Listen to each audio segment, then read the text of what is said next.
guys, Aaron here again, back from the holidays in fabulous Muncie, Indiana, and I'm here to predict the first of three bowl games coming up later today, technically, because I'm making this at 2 in the morning. The first game is the Military Bowl, presented by Northrop Grumman, and it's between the Marshall Thundering Herd and the Maryland Terrapins. So let's start this off by talking about Marshall. These guys were pretty solid this year, led by one of my favorite names in college football, Rakeem Cato. His quarterback was a monster, 36 touchdown passes. It's like third most in Division I football, I believe. 3,500 passing yards. He's just really solid overall. And the team kind of showed it. They went 9-4 this year, Marshall did. They started off the year with wins that they should have had over Miami and Gardner-Webb. Then they lost a close one at Ohio against the Bobcats, 34-31. Lost a nail-biter in triple overtime to Virginia Tech, 29-21. I thought they were going to take down the Hokies. It was a good one. And then after that, they beat Texas Stephen Austin and Florida Atlantic like they should, although Florida Atlantic gave them a scare. It was 24-23. They lost at Middle Tennessee, 51-49. Not too bad of a loss. After that, they were able to win 5 straight against Southern Miss, UAB, Tulsa, FIU, and a routing of Eastern Carolina, and that got them into the championship game for the Conference USA, but they were beaten 41-24 by Rice in it. So these guys ended the year 9-4, with 7-1 record in conference. Not a bad year for them. They are 21st passing the ball and 22nd running the ball in the nation. A nice balanced attack with 291 yards a game passing and 211 rushing. That is over 500 yards a game. This offense moves the ball very efficiently, pretty much no matter who they face. Even that Virginia Tech game, they move the ball fairly well.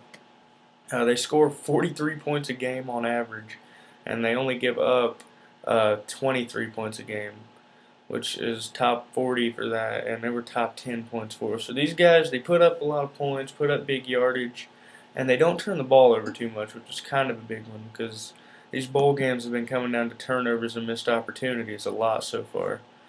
Anyway, let's move over to the Maryland Terrapins now. These guys started out the year way better than people thought they would. They were able to go 4-0 early on with big wins.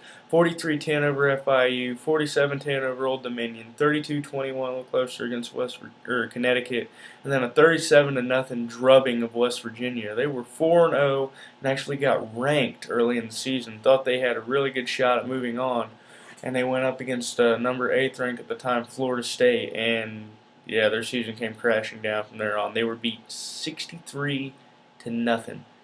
Ouch.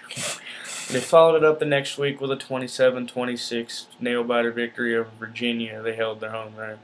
But after that, they were going to lose 4 of the next 5 to Wake Forest, Clemson, Syracuse, and Boston College. And their only win was actually a common opponent with Marshall. They were able to sneak out a 27-24 upset at Virginia Tech in overtime. And then they ended the year with a win against NC State, 41-21, to make them 7-5 overall and 3-5 in the ACC. This year was, it was actually a good year for them. It was improvement.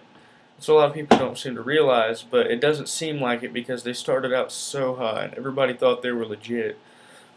These guys thought they were going to have a shot at the ACC, and Florida State kind of brought them back down to reality. They were 41st in the nation passing the ball, 252 yards a game, not bad. However, they were only 87th running the ball with 144 a game.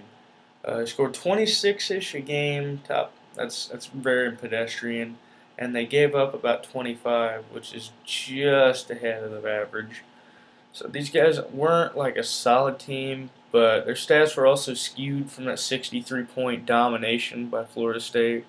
Also by a couple higher scoring games.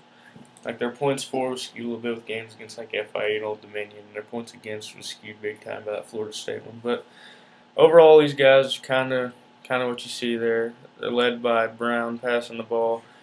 They don't have a great quarterbacking core, and they don't have any main running back. They kind of have a mixed attack with Ross and Brown, but they're both solid backs who average 4.5 a carry. So you kind of know what you're getting from these guys. They're going to try to spread the ball out. They're going to try to do a lot of running and passing, keep it pretty even, but they struggle a little bit sometimes moving the ball.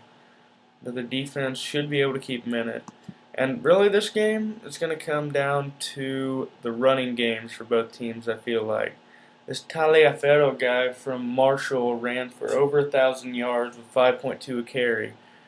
They have another guy named Butler who only had 86 carries but had 762 yards for an 8.9 yards per carry average. These guys run the ball really well, and Rakeem Cato passes the ball really well.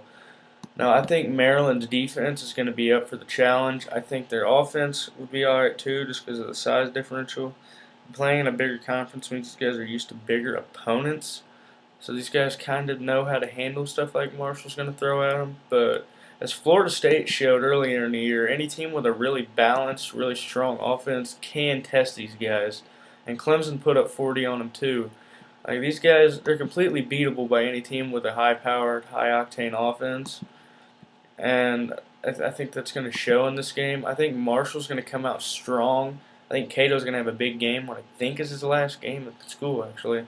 The Herd are going to really, really stomp down, but Maryland's not going to make it easy on them. They're going to fight hard in their last game before they go to the Big Ten. I think it's going to be close, down to the wire. Most of the game, off and on, there will be about a 10-point differential, probably off and on. But I honestly think the final score is going to be something in the range of 37 to 27 Marshall, with a late Maryland turnover being the difference in the end. I don't know. I want to believe in Maryland, but they've just choked in every big game they've had this year. Honestly, the Virginia Tech upset was their only real big win. They've shown flashes, and if they play to their potential, these guys could win big and bring home the Marine will win. But I'm not a believer. I'm just not. Military Bowl, I think, is going to go to the Thundering Herd of Marshall. I believe in you, Marshall. This is one of my riskiest picks I've had, in my opinion, so I hope it works out for me. 8-1 so far. Comment below, let me know what you guys think, and good luck to both teams tomorrow. Later, guys.